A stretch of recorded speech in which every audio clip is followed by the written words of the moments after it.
Okay, if Yankee Doodle didn't run you off, that's good. We're going to get back into some rock and roll stuff here. Again, I'm going to be pushing you to work on your power chords here. So in lesson number 3, we're going to work on some basic rhythm patterns that will hopefully just continue to make you more comfortable with power chords and with the strumming patterns we're using to play those power chords. And also, again, hopefully you're hearing stuff in these basic generic examples I'm giving you that make you want to just search around and figure out songs on your own. It's really an important element of learning the guitar, is to learn a certain technique and then use that technique to try to figure stuff out on your own. It can be done. You can do it. It works. People have done it for decades and generations before you, and it's a lot of fun, really. So I don't want you to just do what I show you in these exercises, in these videos, and on my tablature. I want you to take these things beyond that and explore on your own. You'll have fun doing it. It may not be easy in the beginning, but the more you do it, the easier it becomes. Okay? In exercise 1, we're going to start at the 5th fret on the 6th string. We're going to move across to the 5th string, back 2 frets, and back. And we're going to use a straight 8ths rhythm pattern for this one. By now you know what that is. We're going to do one measure on each chord. All right, here we go.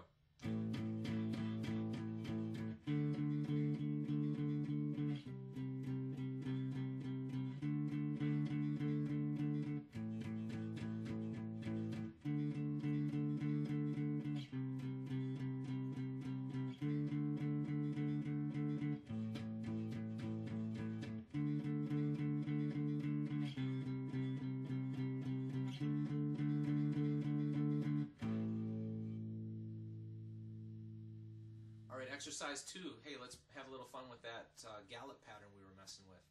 And this song here you might recognize. It's kind of something that a couple of girls from Seattle came up with.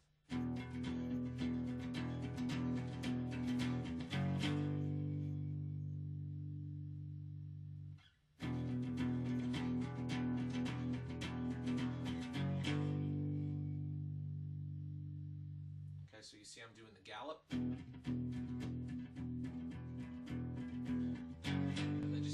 Extra chords after that. I want you to fool around with that gallop a bunch so you can find some cool stuff. Also notice in this situation, my last chord was a power chord at the 3rd fret. The chord before that was a power chord at the 2nd fret. The chord before that is still a power chord. It's just that it's using an open string. And I prefer to keep my 3rd finger in the position it needs to be to play a normal power chord, so that I can just slide up into it. That's something you want to get used to. Some people might do this song with their 1st finger here, but then when they go to the next 2 chords, all of a sudden they got to jump their hand. There's times when you might need to do that in certain songs, but if you can get away with doing it this way, then this is the more convenient way to do it. I've got the 3rd finger already in place on the 5th string, and when I go to the next chord, it's already there. I just have to bring my 1st finger in. Okay? That kind of thing. Okay, exercise 3, I'm going to kind of throw a little bit of a combination rhythm at you. We've messed with some of this before.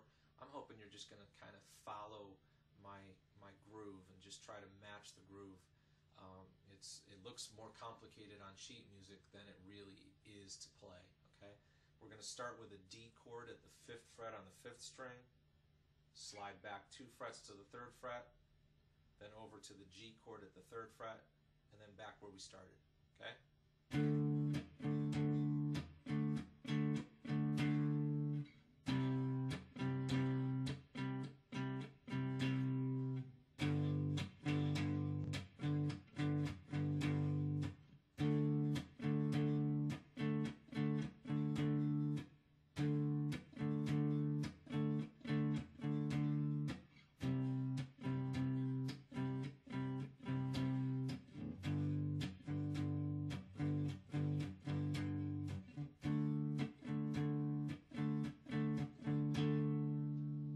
I want to show you the strumming pattern I'm using on this. In the sheet music, there are some notes that are falling on and, especially in that 2nd measure of each chord. And whenever you were hitting an and here, in this case, it's going to be an upstroke. It's a little tricky to get used to playing upstrokes when you're playing a power chord because you end up hitting all kinds of strings you don't want. Just do the best you can. If you can't match this, just go ahead and do the whole thing with down strums. That's fine, but the way I'm playing it is like this.